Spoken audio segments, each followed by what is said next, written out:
What's up? It's time for Why Are You Awake? I know I've been gone for a long time, but I'm back. Life got in the way. Definitely want to thank all of you guys for your well wishers. I appreciate it. But we're back. This week we have an amazing episode. Comedian Elaine Golden. Make sure you check her out on all her social medias. She's hilarious, up and coming comedian. If you don't already, follow me on Instagram, follow me on TikTok, follow me on Substack. I started a Substack since we last spoke, on Threads, Facebook, all that stuff. If you're listening to this podcast, go over to the YouTube channel and actually watch it. Back on the road. I'm touring this week. I'll be with Jason Salmon at the Looney Bin on August 7th and 8th in Tulsa. And then I'll be at Bricktown in Oklahoma City on August 9th. I'll be at the Comedy Vault in Batavia, August 13th through 15th with my friend Andy Hendrickson. I will be at the Comedy Cave in Calgary headlining on August 14th through the 19th. Make sure you check me out if you know people in Calgary. I'll be at Empire Comedy Club in Portland on September 24th. Stand-up sit-down. I obviously will be back for that on the first Wednesday of every month at Chicago Laugh Factory. I'll be in Arizona, Los Angeles, Champaign, Indianapolis in October. You can buy my Better Call Paul shirts on my website at paulfcomedy.com or at the shows. All the proceeds, all the money, all the profits from the shirts go to Parkinson's Foundation. Speaking of which, I will be doing a fundraiser for Parkinson's Foundation after the Walking Day on October 4th at Zany's in Old Town. It's a Sunday late afternoon show. All the proceeds will go to Parkinson's Foundation. Anna Bellaval from WGN will also be there with me. So yeah, thank you for still listening to this podcast. In the meantime, I also started a show called Stuck with Paul, where I interview comedians and celebrities in an elevator. You can see that on my YouTube channel as well. They're short episodes, generally between 10 and 20 minutes. Watch that, subscribe to that. Thank you for everything. I really appreciate you guys still sticking with me. Things are going great. Thank you for your support. Enjoy this episode. Hey gang, as some of you know, I used to be a practicing lawyer in Chicago. I no longer practice, but from time to time, I need a lawyer. And when I need a lawyer, I call my friend Scott Shapiro. Scott Shapiro has been practicing law for over 25 years in Chicago.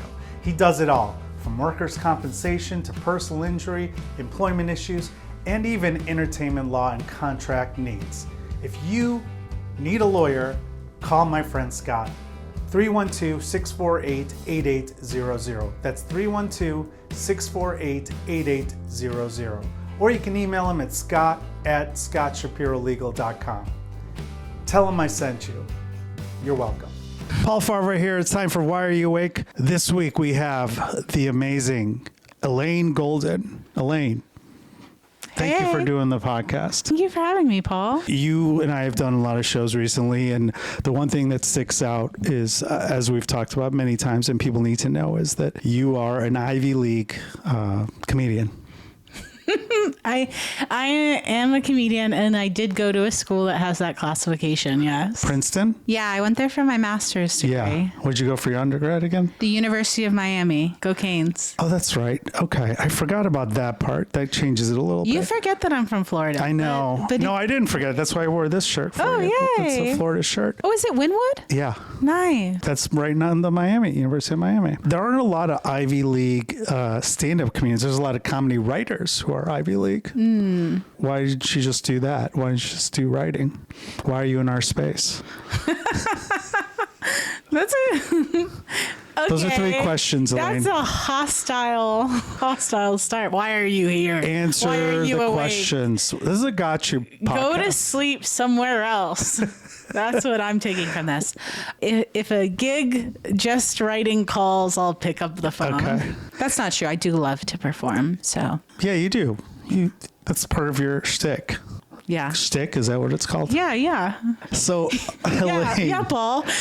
I don't know. Have shticks. I don't remember how we met exactly, but I do know that people were talking you up.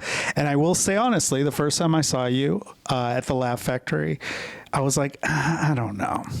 I don't think this person's all the hype.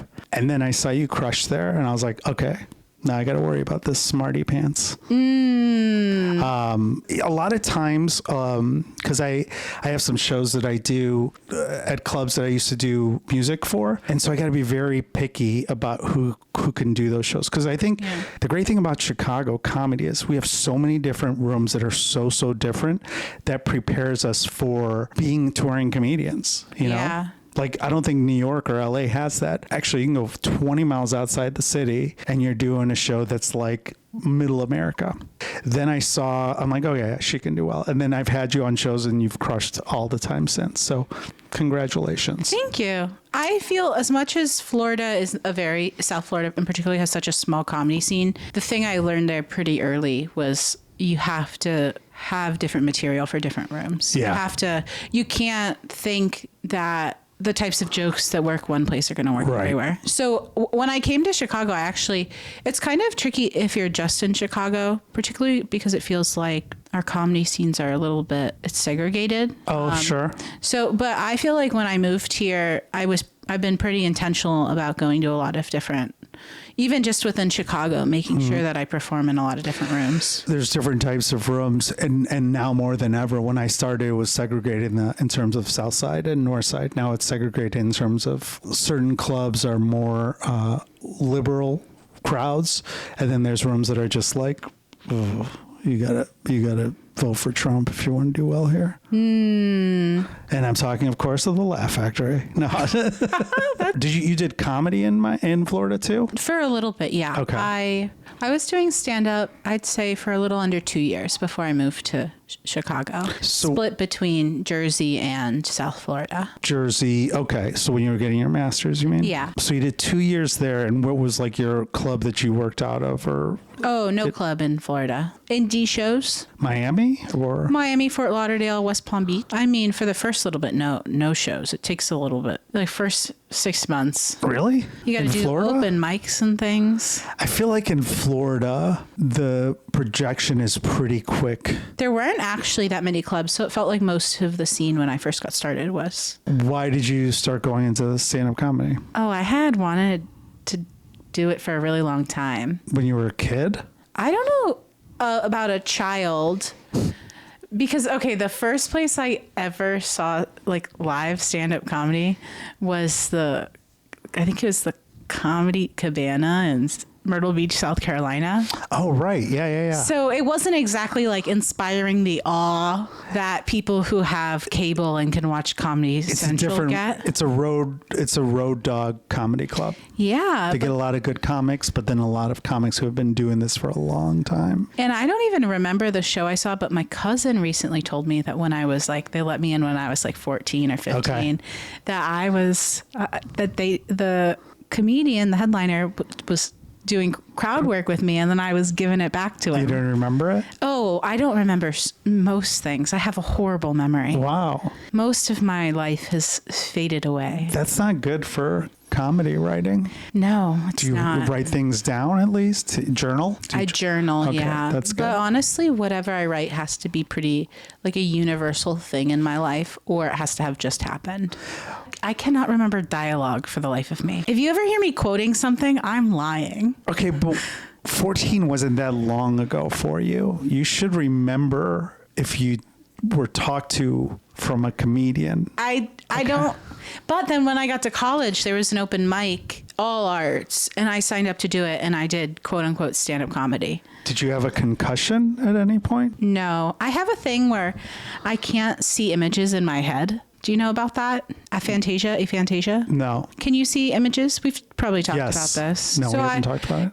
I had a photographic memory for a while. I have the opposite of that. No images whatsoever. Just words? Like I couldn't even picture my mom's face. And that's not even because she left. My mom is very much in my life. That was a joke. So what do you picture when you picture something you're trying to remember? Words or you don't see any images? I see no images, just have thoughts. Can you picture like the letter C right now? Like in a conceptual way, what I know about what a C looks like. So if I were to draw a C on my leg, I have the idea in my head that if I go like this, it would make a C. I cannot see a C, but I know I have the knowledge of how to make a C in my head. Is there any advantages to having this lack of imagery?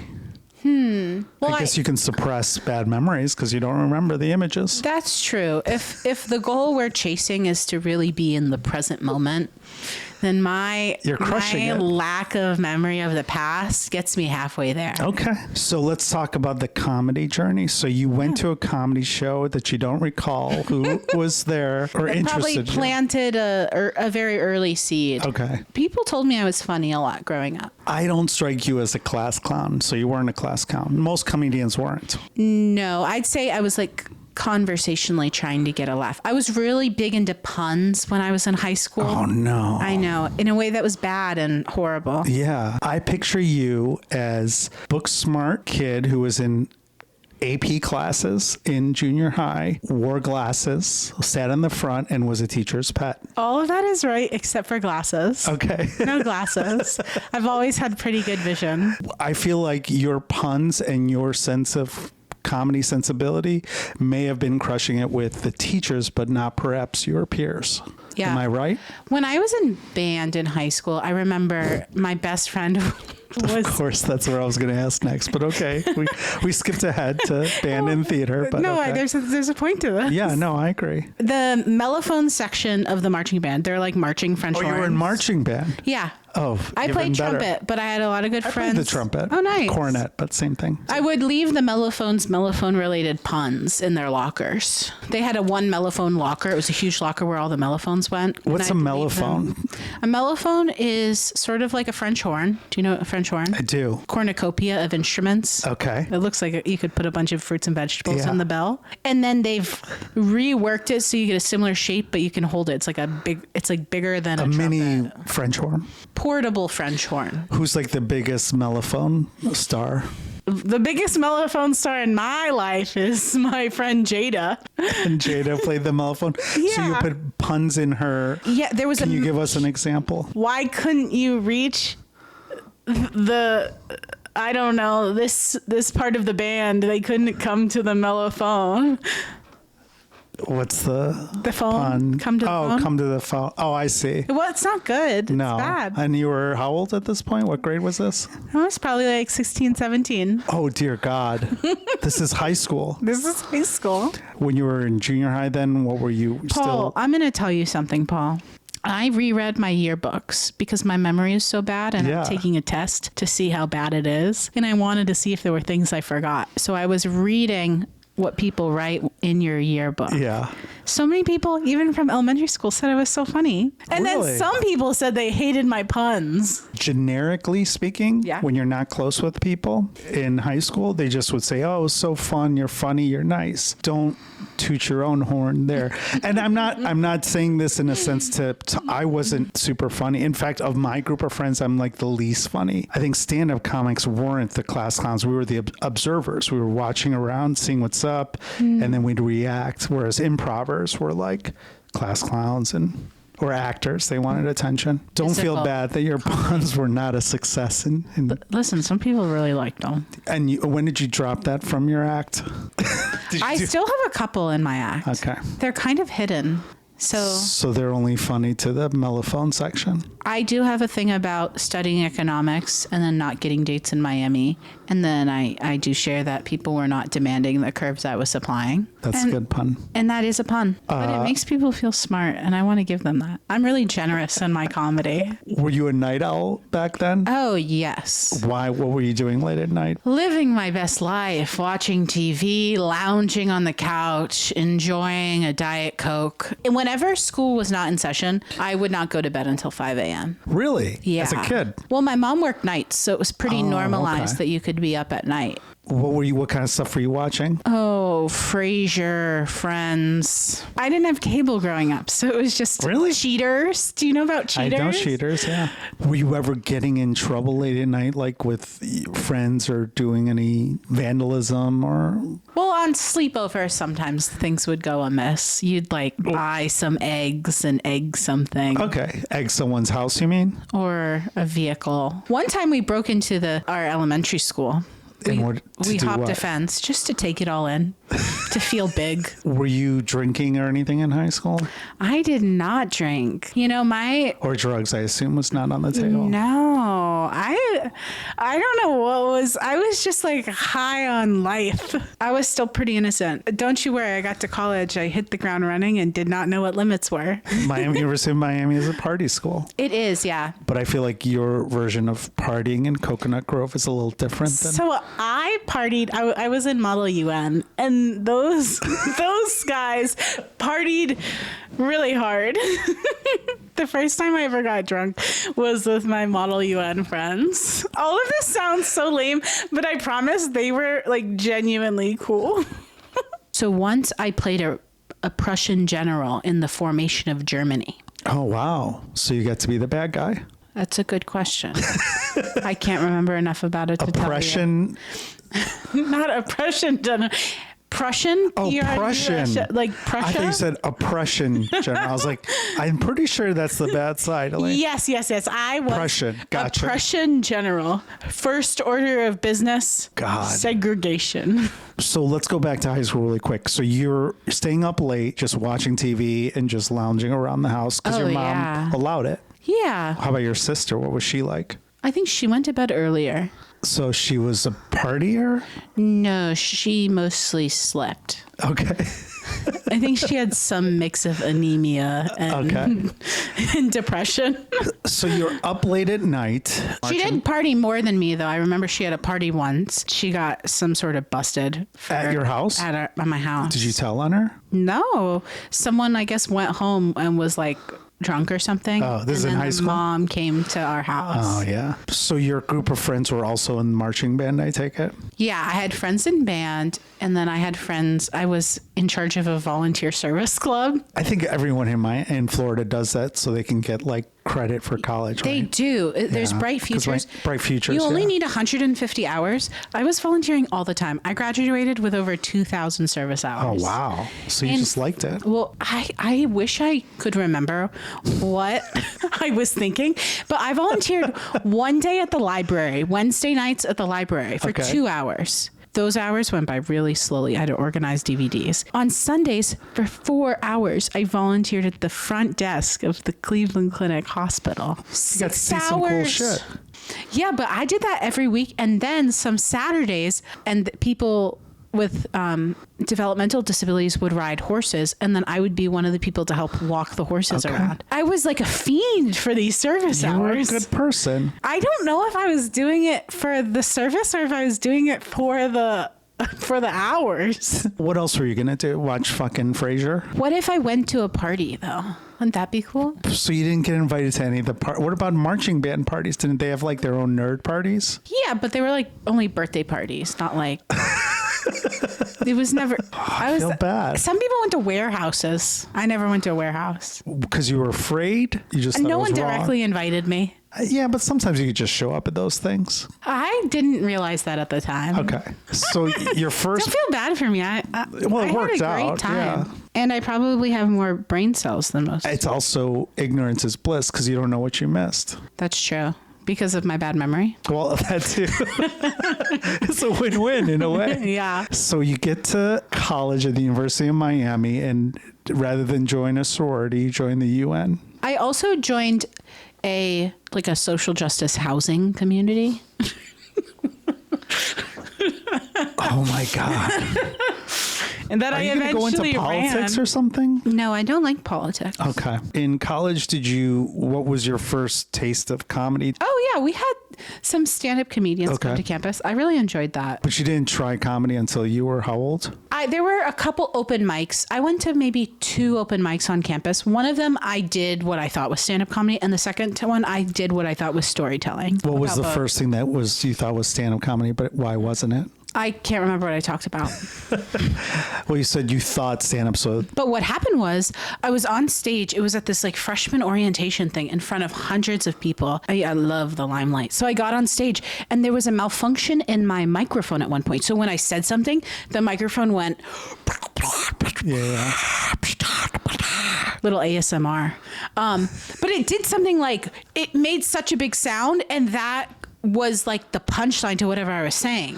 I was an accidental laugh, but then the crowd laughed back, and I was like, wow. Fuck yeah, it counts. I think the closest thing I did to stand up was Model UN, because you had to get up in front of large groups and speak. Because of Model UN, I thought, oh, I want to work in government. And then I did that, and it was super boring. Mm-hmm. And then I realized, oh, what I liked about Model UN, it was performing in front of hundreds of people. Sure. Model UN is not government. What did you do for the government? I was a fellow with the State Department. I was in a program called the Pickering Fellowship. Most of it was during my time in school, but as part of that, I did 2 summer internships with the State Department. And then my second one was at an embassy, so I went to the U.S. Embassy in Myanmar. When you were in New York or Myanmar, did you do stand-up comedy? When I was in Myanmar, no. I wasn't even a stand-up comedian yet, but I went to an open mic. I was at this open mic. It was like on this like side street in Yangon. There were these dogs. As if I would know what the fuck that is. It's like their main city. You guys know that? Okay, yeah. There was these dogs outside fighting in this like dirty alley, and then inside these like pristine glass doors, and there was a woman from Malaysia on stage doing stand up, and then there was a guy from Singapore who went up and did some stand up. A lot of the comedy scenes there in English too. And before that, I went to India. I saw it was a sketch comedy show, half Hindi, half English. I was trying to learn Hindi because my mom didn't want me to learn Farsi. Sorry. My mom dated an Iranian guy during the Iranian hostage crisis. Oh, wow. Okay. And then he beat her. No. She said she didn't marry him. She's low-key still into him. They talk don't talk sometimes. to me unless I'm talking to you. No. Well, that's how it was in my house. But sometimes she FaceTimes him. One time she FaceTimed him when I was visiting my mom, and then she turned the phone to me to meet him. And then I felt like he was trying to give me advice. And I'm like, you're not my father. Oh, you lost out. It didn't work out. I don't know why I got so defensive. Anyway. How old were you? This was last year? This is 2 weeks ago. So I learned Hindi and I went to India, not well, but just enough to charm a lot of snakes, a lot of Indian guys. No.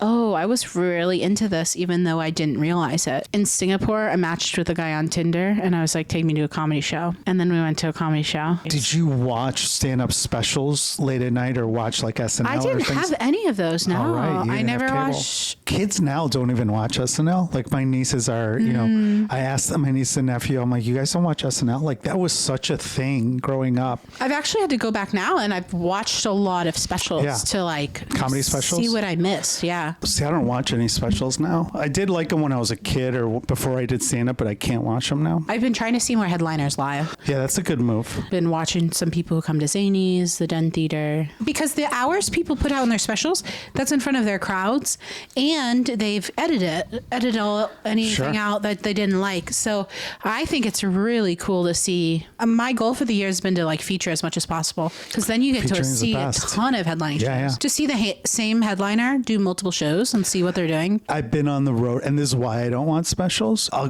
go on the road with certain headliners, and then if I watch them too much, you accidentally pick up mannerisms. Or like I was on the tour years ago with a comedian who had like a facial thing he did, and then I would watch my clips. I'd be like, oh, I'm doing Gary Gulman right now. I got to stop watching him. And it's sad because I like watching these headliners so much. Unless it's like someone that's completely different from me, I can't. I'll watch a special. You pull a Robin Williams. Yeah. You don't even notice you're doing it. Picking up things. Not jokes, but just like mannerisms. I think I do that a lot. And then I'm like, wait, what? That's not me. Thankfully catch it, or now I just don't watch it. Like if someone asks me to watch, like, hey, I'm doing this new joke, I'll be like, okay, but I'm just gonna I'm not watching, I'm listening to you. I'm in the back like writing notes. Not that anyone ever asked me. Comedy gets on your radar. This is after you're working as a fellow. The real reason I started is because I had to take time off from grad school. I had a manic episode. Yeah. You did tell me about this. First time, so didn't know what was happening. Nobody really knew what was happening, why I was acting different. And it got to be like, I knew something was wrong, but I didn't know to what extent. While you were in classes it happened, or how did it happen? Someone was elected president in 2016, and then a lot of people took that badly. Yeah. But some of us were entering a manic episode. Because you were so happy, right? But when it was so happy, elated, euphoric, when everyone else is falling apart also because of the state of our country. Right. Nobody really noticed that over the course of like a week, 2 weeks, that my behavior and my mood was changing so significantly. So some people thought I was just having a really bad reaction to the election, which to be fair, I was. But I was 22. My brain was young and fragile. Yeah. I was supposed to work for the government. And then it got worse and worse. And then I went back home to Florida, but then I couldn't find a psychiatrist to see me there until the new year. Mind you, the election was November, yeah. End of November. Why couldn't you find a psychologist? A lot of providers don't take new patients in the new year. December is their ramp down time. Basically, Princeton was like, well, if you fly back here, you can meet our counselor. And if they think you can, guidance counselor, yeah. If they think you should see the psychiatrist, then you can see the psychiatrist. But if not, you can't. I was in a really bad way. Yeah. I don't know how much you know about mania, but I was at the tippy top of it. Yeah. I wasn't sleeping. I was starting to not fully match this reality. 3 minutes with the counselor, he was like, let me introduce you to our psychiatrist. I did an inpatient program to get my brain back to this incredible masterpiece. Right. You see it here today. So this brain that you have now is not the same brain that you had that got you into Princeton. Yeah, it's the same one. Oh. What do you mean? I don't know. It's just with a little bit more drugs. I feel like you might have peaked in Princeton education-wise, like smart-wise. Now you're just a comedian. Rest assured. That's why you can't do puns anymore. I have an impeccable mind. I told someone that the other day as a joke. I don't think he thought I was joking. You know what's funny is I'll always say that I'm the funniest person in the room and just kind of be condescending. But sometimes people, I do think that, let's be fair, but sometimes people don't appreciate the dryness of what I'm saying. Yeah. Especially at a show. And so I've had some situations where I had to be like, guys, I'm just kidding. I'm here. Look where I'm at. And then look behind me. There's a fucking frog with a microphone in front of it. Sure is. It's the Rainforest Cafe. I'm at the Rainforest Cafe. This all happened. I had to wait till I could go back and finish my last semester, finish school. Put the pieces of my brain back together. So you're stuck in Florida. So I had to wait till I could go back to school. So how did I pass the time? I went to an open mic. Broward, which is like in between Miami and West Palm Beach. There was a really good open mic up in Boca. I went to that open mic. It was a bucket. Which means you have to throw your name in. But it wasn't so random. So I went up at 1 a.m. and it changed my life. Were you staying up late then, or did you go into like a normal? Maybe a normal thing is I tried to be in bed at like 2. One of the biggest things with that, I have to really guard my sleep. Part of why I changed my work schedule, so I'm now a math tutor in addition to doing stand-up, is because those hours are in the afternoon. And one of the things I do to keep my brain in tip-top shape is make sure I get at least 7-8 hours of sleep every night. That's good. If I go to bed at 2 or 3 a.m., that means I need a schedule that allows me to sleep to 10 or 11. I tell people that I probably still would have been a lawyer if there wasn't a 9 a.m. court call. Even before comedy was on my radar, I was a night owl. Not a morning person. I never have. Could you get up for school in high school, like with an alarm? Yeah, but it's hard. Yeah, it was brutal for me. It was always hated hard. Mornings. And I know you're a night owl now too, because we go to the same diner that I'm a regular at, that you're a regular at, and they always talk about you. Yes. I think because we're although my picture's on the wall. Two comedians. Yeah. You put it there. Well, yes. But they like you. I get it. No, your picture is on the wall. One day I hope that they'll put me on the wall. That day is not today. Well, if you have a picture of you, they'll put it up. Okay, I'll inquire. I had multiple times I put it up and someone would take it down. Oh. Probably fans. They taped it down so well now that it's like a layer of coating so no one could take it. What are you doing late at night with your time? Are you productive? Yeah. Okay, let's see. I will do a lot of my home stuff. Home stuff? Like I'll do, get my home in order. I'll do my dishes. Sure. I'll clean. I'd say at night, it's kind of hard for me to finish something, but it's like a good time for like idea generation, puzzling things together. So for example, I've gotten to headline, do longer sets for the first time this last month or this month you did it at Lincoln. And I did my first college gig. So what I did was I put all my jokes on little cards, and this was like a one evening. I just spent a bunch of time writing all my jokes on cards and then playing with what I thought the longer set list would look like. So that's like a project I'll do. It's like I'll play with pieces at night. You're not writing, but you're organizing. Yeah. If I'm writing, I feel like my writing happens best in the morning, and by morning I mean 1 p.m. Sure, when you wake up. Yeah. Or like an hour and a half after my day starts. Like that's when I can like put out a lot. What's your writing style? How are you writing? I feel like jokes can be in like various stages of doneness. The most raw form, I kind of think of my process as like I have to like generate clay. I have to generate a lot of clay, and then with a lot of clay, I can then like make a little sculpture. Or even just like the clay generation, that's like can sometimes be like I'll free write on like let my mind go completely. No restrictions, just stream of consciousness. And where do you write this somewhere? I write it in about the 7,000 to 20,000 notebooks that handwrite my home. Oh, wow. Okay. Yeah. With that, if something is like kind of funny, I'll circle it.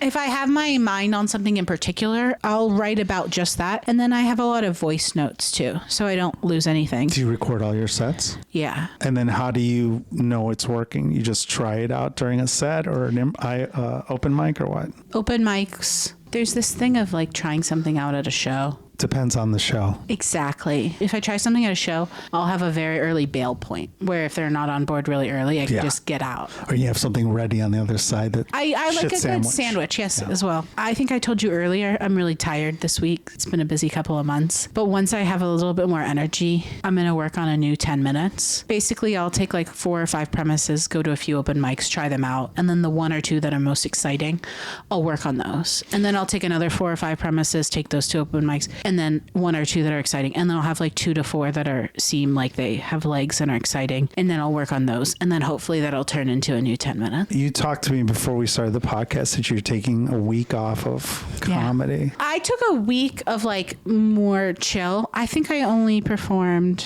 once or twice last week. Yeah. Yeah. To me, that's insane. So somebody asked me at a show recently, like, have you ever taken a break from comedy? And a lot of comedians do that for mental health, multiple reasons. A lot of people did it during COVID where they just said they needed a break. But for me, if I don't go up 2 nights in a row, I freak out. 3 nights. What is the feeling of freaking out feel like? I just feel uncomfortable in my own skin. I also think that I'm in a different place than a lot of people because this is like my 3rd career. So it's like I've always been a workaholic. People are like, oh my God, you did 4 shows on Saturday. It's like, yeah, but 12-minute sets. So it's not really working. Whereas if you're headlining a weekend, that's a lot. Like, so I have been taking days off. How many years are you in now? I don't know with the pandemic, but I started in 2017. Okay. Well, you were in Florida. They didn't have a pandemic. I was here. I was into comedy for like almost 2 years. Okay. Like I went to Florida during the pandemic. I think it's been like 7-ish years. Wouldn't you believe it? I turned down a few shows to have that time off. That's insane. Good for you. That's good. The only shows I wouldn't have turned down is if a club reached out. I hate to cancel on someone. Same. So that's why I was like, well, I'm just not going to add anything. People hit you up for shows and you said, no, I'm taking a break this week, or? Yes. Are you? I didn't say no, I'm taking a break this week. I said, sorry, I'm not available. I'm not an idiot. Well, now they know. No, they don't. They don't know what week this is coming out. Okay, I'm going to put it at the bottom. Is it because you didn't want to have to like prepare? Like, you know what it was? There's a lot of mental preparation for a show. I agree with you. No, it's not that. I wanted a full day off because... Okay. You know, when I left my job, I did a lot of like reading about rest when I left my like full-time job. Yes. So I read a lot of books about rest. I learned about a lot of concepts.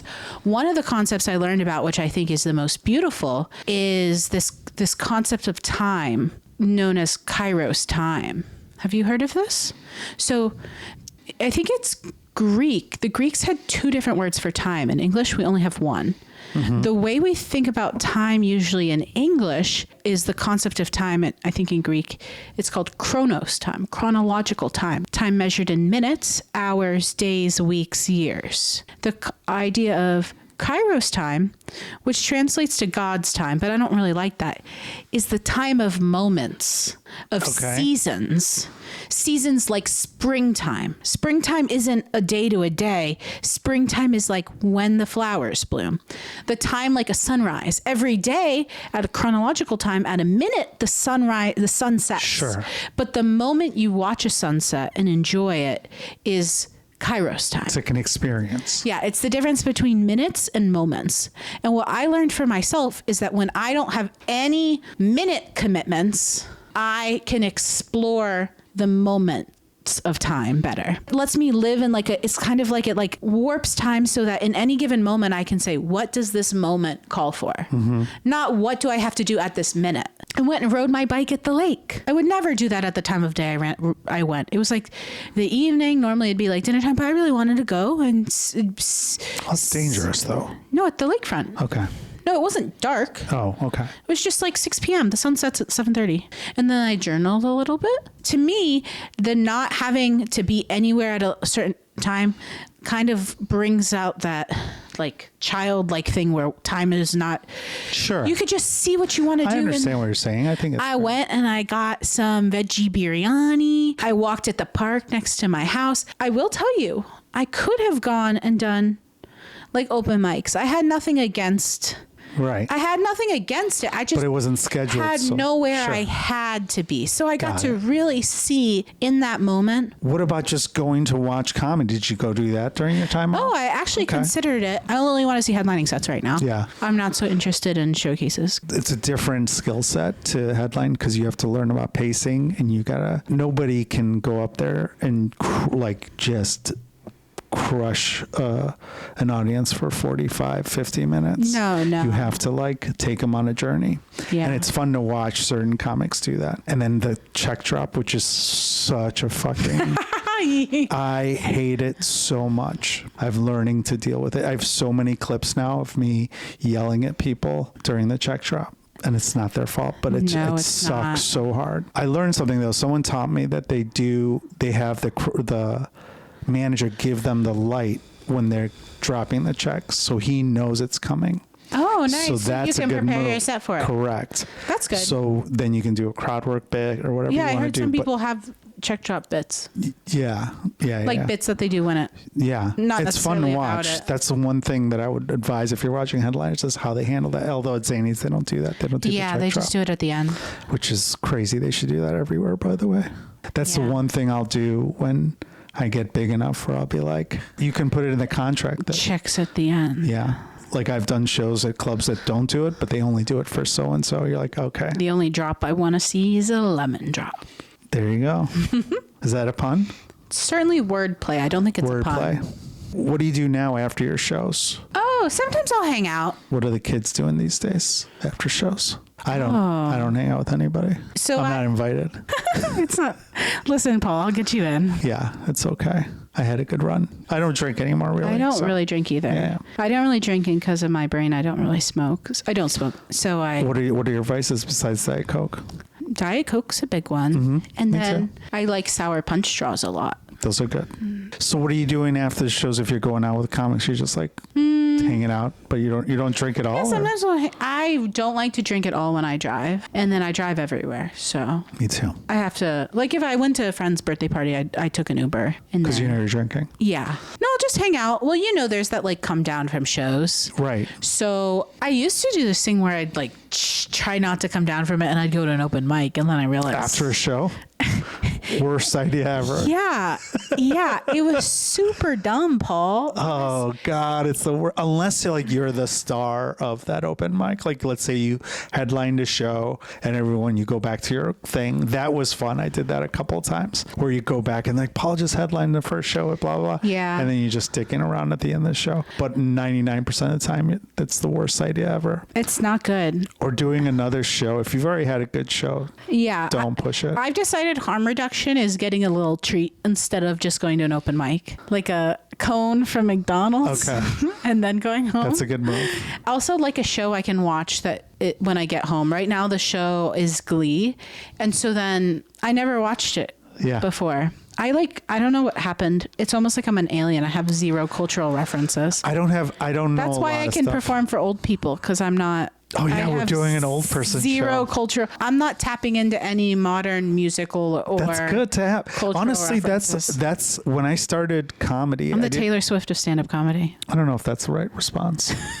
Do you know she has no cultural references in her songs? Because it keeps them timeless. She sings about cars and love. That's me, baby. When I started comedy, I didn't have Netflix or any cable, any streamers or anything until COVID. So I never had any references. I had no popular references to TV shows and everything like that. But then when I got Netflix and I got HBO and I got Apple and all that stuff, now everything I wrote was about TV shows. Oh. And I was like, this isn't good. Glee, the show I'm watching now, do you know it takes place in this town called Lima, Ohio? I didn't know that. My cousins live in Lima, Ohio.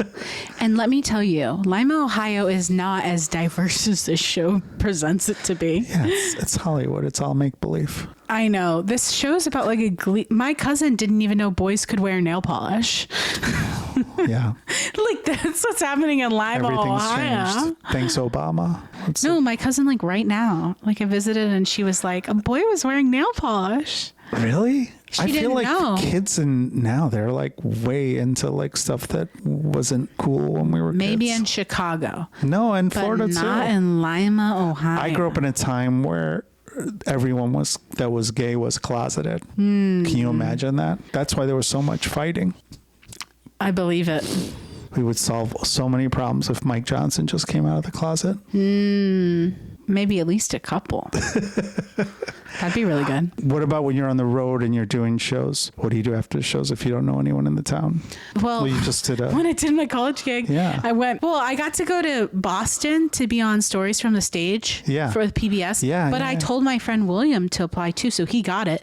So then we both did that together. That's awesome. And then afterwards, that's when we watched Glee for the first time. Okay. So that's where the Glee thing started. Nice. So then when I did the college gig was kind of tough. Not just there were no flights out unless I wanted to drive 3 hours. There were no flights out like that night. What college was that? Oh, you're not allowed to say? Oh, no, it's not that I'm not allowed to say. I just don't want to talk badly about okay, go ahead. About the town. Yeah. I was like, there's nothing I can really... So I went home and I went to the Airbnb and I watched Glee. Sometimes you look up a city and you're like, what are the things to do after 9 a.m.? And they show like a bed and then a gun. That was dark. Sorry. On Eventbrite? Is that what it's showing? No, but I like to eat after shows, and 90% of towns there's nothing open at 10:30. So I always look that up first. I 100% thought you meant AM when you said that originally, and I was like, what? No. It means what do you do at 9 p.m.? What do you do? I work out. I make sure the hotel has a gym. That's a good way to be positive. I'll go get food if they have food. And then I'll smoke a cigar if it's nice out. Oh, nice. I'll go for a walk depending on what area the show's at. But 99% of the time I won't go out unless I'm friends with if I like the other comedians. But I don't usually go out with them. And you don't watch TV? I try not to because I watch the news and that just bums me out. And then I go on Threads and start fights with people. Oh my gosh, I have seen your reels. You are feisty. Yeah, it's fun. That's good. I like your like championing justice. That's for the most part. With the lens of the law. The lens of the law, Elaine. Don't forget that's it. Your next can have podcast, all your the lens of the law. Elaine, where can people find out more about you and your amazing comedy career? Hey, find out more about me at ElaineGoldenComedy.com or anywhere on social media at The Golden Elaine. Did you change your last name for comedy? No, That's your real last name? Gifted upon me. That's your real last name? Real last name. That's pretty cool. I had to change mine. You didn't have to. It was Farahvar. Yeah? No, I just made that up right now. Yeah. Thanks, Elaine, for doing the podcast. Thanks for having me. Thank you all for watching. Why Are You Awake? Go to sleep.